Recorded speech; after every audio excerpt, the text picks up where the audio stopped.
Hello, everyone. Lately, I've been reading about King Benjamin and his final address to the Nephites in the Book of Mormon. He recounts the righteousness of his rule, and it's made me question our current political situation. I found myself asking a simple question.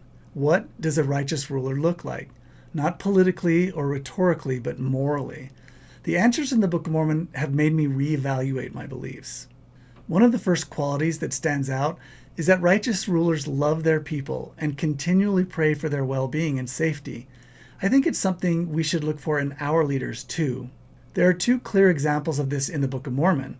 The first is from Nephi, and this is in 2 Nephi 33.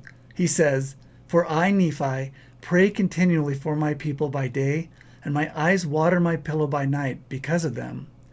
Jacob also felt this love and concern for his people. In Jacob 2, he says, "Today I am weighed down with much more desire and anxiety for the welfare of your souls than I have hitherto been." They aren't expressing their authority, but their affection and grief. But at Charlie Kirk's memorial service on September 21st of 2025, Trump said this. In that private moment on his dying day, we find everything we need to know about who Charlie Kirk truly was. He was a missionary with a noble spirit and a great, great purpose. He did not hate his opponents. He wanted the best for them. That's where I disagreed with Charlie. I hate my opponent, and I don't want the best for them. I'm sorry. I am sorry, Erica. But now Erica can talk to me and the whole group, and maybe they can convince me that that's not right, but I can't stand my opponent. And earlier, on July 3rd of 2025, Trump spoke at the July 4th Salute to America celebration in Des Moines, Iowa, and he said this. Not one Democrat voted for us, but all of the things that we've given, and they wouldn't vote only because they hate Trump. But I hate them too, you know that? So it's sort of, I really do, I hate them. I cannot stand them. When I hear these kinds of things from our president, it makes me uncomfortable. I know politics can be divisive and express strong language, but is hatred toward fellow Americans consistent with the example set by rulers like Jacob, King Benjamin, and King Mosiah? We've seen the kind of love those rulers had in our own recent history as well. It can be found in President Abraham Lincoln's second inaugural address. He gave this speech at the end of the Civil War. After 4 years of fighting, where brothers were killing brothers, he said, "With malice toward none, with charity for all, let us strive on to finish the work we are in, to bind up the nation's wounds, to do all which may achieve and cherish a just and lasting peace among ourselves and with all nations." Lincoln didn't talk about triumph, but focused on restraint and reconciliation. When our nation faced a similar discord in the past, President Lincoln chose charity when revenge would have been easy. Are we being led toward healing or toward deeper division? Another hallmark in the Book of Mormon is that leaders emphasize their equality with the people they serve. In Mosiah 2, verse 10, King Benjamin says, "I have not commanded you to come up hither that you should fear me, or that you should think that I am of myself more than a mortal man."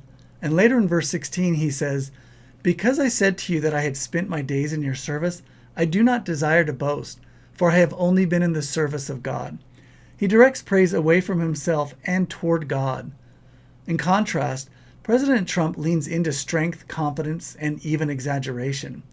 For example, on June 15th, 2018, a hot mic picked up Trump saying this on the White House lawn.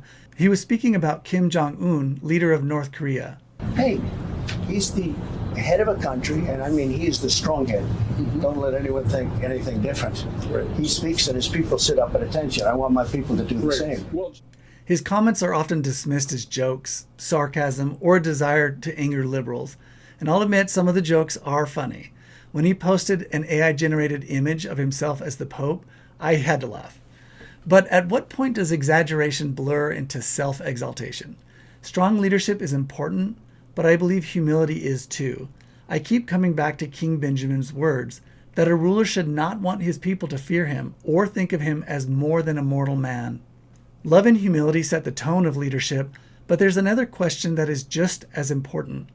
How do leaders treat power itself? One consistent warning in the Book of Mormon is about leaders who disregard the laws and institutions that protect liberty. King Mosiah warned that an unrighteous king tears up the laws of those who have reigned in righteousness before him.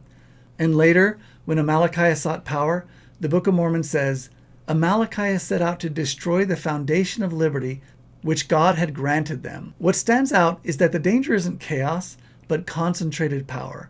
Liberty erodes when leaders place themselves above the law. That's why some of President Trump's statements have bothered me. On December 3rd, 2022, Trump wrote this on Truth Social. A massive fraud of this type and magnitude allows for the termination of all rules, regulations, and articles, even those found in the Constitution. And earlier, on July 23, 2019, Trump spoke at the Turning Point USA Action Summit and said this. Then I have an Article 2 where I have the right to do whatever I want as president, but I don't even talk about that. Again, this is often defended as rhetorical or hyperbolic, but it still raises a serious question for me. Should any leader speak about the Constitution as something that can be suspended, or about presidential power as unlimited?